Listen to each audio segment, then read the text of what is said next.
আমাদের চ্যানেলটি সাবস্ক্রাইব করে পাশে থাকা বেল আইকনটিতে ক্লিক করে অল নোটিফিকেশন অন করে দিন। সকাল সকাল 30টা টাকা আম্মুর কাছ থেকে নিয়ে বের হলাম। আব্বু অনেক কষ্ট পাচ্ছে বুঝতে পারছি, বাট কিছু করার নাই। আজকে ভার্সিটিতে আমার পরীক্ষা, তাই তাড়াতাড়ি করে বাসের জন্য বাস স্টেশনে দাঁড়িয়ে গেলাম। অনেকক্ষণ পরে বাস এলে বাসে জায়গা নাই, যে দাঁড়িয়ে যামু। অনেক কষ্টে বাসের ভিতরে গেলাম। 10 মিনিট পরে ভার্সিটিতে চলে আসলাম। আর আমি নেমে গেলাম বাসা থেকে, না খেয়ে চলে আসলাম। হাতে আছে 20 টাকা, বাসায় যেতে লাগবে 10 টাকা, আর 10 টাকা আমার কাছে থাকবে। ওই 10 টাকা দিয়ে একটা রুটি খেতে পারবো। দোকান থেকে একটা রুটি কিনলাম আর খেলাম, সাথে 1 গ্লাস পানি খেলাম। 10 টাকা দিলাম। তখন দোকানদার বলে, মামা 12টা দেন, 10 টাকা না। মামা রুটি 10টা না? মামা রুটি 10 টাকা, সাথে 1 গ্লাস পানি, আর পানি হলো 2 টাকা। মামা 2 টাকা পরে দিয়ে দেই, আমার কাছে যে টাকাটা আছে সেই টাকা দিয়ে বাস ভাড়া দিয়ে বাসা যেতে হবে। ঠিক আছে মামা, পরে দিয়েন।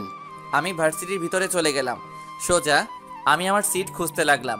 1 মিনিট পরে আমি পেয়ে গেলাম। আমি বসে আছি সিটে। সবাই চলে আসলে, কিন্তু আমার সাথে যে লোকটা বসবে সে এখন আসে নাই। স্যারও চলে আসলে খাতা দিবে, তখনই একটা মেয়ে এসে হাজির।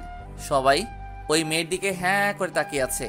দেখতে ঠিক পরীর মতো সুন্দর, বাট এই মেয়ে এখানে কেন? কখনো তো দেখি নাই এই মেয়েকে আমাদের ভার্সিটিতে। তখনই স্যার, আরে আদিবা, ভিতরে আসো। আর সবাই শোনো, ওর নাম আদিবা। আজ থেকে সে তোমাদের সাথে পরীক্ষা দিবে আর সে তোমাদের সাথে পড়বে। যাও তোমার সিটে গিয়ে বসো। মেয়েটা এসে আমার সাথে বসলে, আমার সাথে বসতেই তার একটু সমস্যা হচ্ছে, তা আমি বুঝতে পারছি। আমার কাপড়গুলো একটু পুরনো টাইপের, তাই আমি মেয়েকে বললাম, হাই, আমি আবির আহমেদ আদি।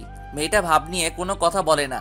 তখন বুঝলাম মেয়েটা বড়লোকের দোলানি, তাই এত ভাব। স্যার খাতা দেওয়া শুরু করলে, সাথে প্রশ্ন। সবাই লিখতে শুরু করলে, আমি আমার মতো করে লিখছি। সবাই এক্সট্রা পেপার নিচে, আমি শুধু তাকিয়ে তাকিয়ে দেখছি আর ভাবছি কি এমন লেখছে তাদের এত এক্সট্রা পেপার লাগে। আমার তো আরও অনেক পৃষ্ঠা বাকি আছে। দেখতে দেখতে প্রায় সময় শেষের দিকে চলে এসেছে। তারপরে গিয়ে একটা এক্সট্রা পেপার নিলাম। একইভাবে ঠিক সময় লিখে পরীক্ষাটা দিলাম। সবাই বের হয়ে সব বন্ধুদের সঙ্গে কত কথা বলছে, বাট আমি বলতে পারছি না, কারণ আমার কোনো বন্ধু নাই। আমার পোশাক দেখে কেউ আমাকে বন্ধু বানাতে চায় না, আর আমিও কারো বন্ধু হতে চাই না। বাসায় আসার জন্য বাসে উঠলাম। 10 মিনিট পরে আমাকে বাসার কাছে নামিয়ে দিলে আমি বাসায় ঢুকি। তখন আমার কলিজার টুকরা বোন আমার কাছে এসে হাজির। ভাইয়া ভাইয়া, আমার চকলেট কই? সরি কলিজা, আনতে মনে নাই, কালকে আনবো কেমন? আমার কাছে টাকাও শেষ হয়ে গেছিল, যার কারণে চকলেট আনতে পারি নাই। আমি প্রতিদিন ভার্সিটি থেকে আসার সময় চকলেট নিয়ে আসি। আর হ্যাঁ, আমার ছোট বোনের নাম মারিয়া। আচ্ছা। ওই পাগলি, রাগ করিস কেন? বললাম তো সত্যি মনে নাই। তখন আম্মু বলে, আদি, ফ্রেশ হয়ে খেতে আয়, আমি ভাত বাড়ছি। মারিয়া, এখানে আয়। আচ্ছা আম্মু বলে উপরে চলে গেলাম। গিয়ে ফ্রেশ হয়ে নিচে এসে দেখি আব্বু টেবিলে বসে আছে, তাই আমি আবার চলে গেলাম উপরে। আমি আর মারিয়া অনেকবার ডাকছে খাবার টেবিল আসার জন্য, বাট আমি চলে গেলাম আমার রুমে। কিছুক্ষণ পরে আম্মু আর মারিয়া খাবার নিয়ে আমার রুমে আসলে, তখন আম্মু বলে, আর কত কষ্ট দিবি তোর বুড়ো বাপটাকে?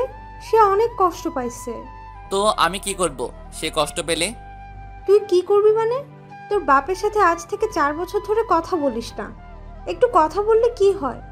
সে না হয় একটা ভুল করেছে, তাই বলে তুই আর তার একমাত্র ছেলে হয়ে তার সাথে কথা বলিস না, তার দেওয়া কোনো গাড়ি বা পোশাক নিচ্ছিস না, সবসময় পুরান পোশাক পরে ভার্সিটিতে যাস, তারও আবার লোকাল বস দিয়ে তোর বাপের অনেক কষ্ট পায়।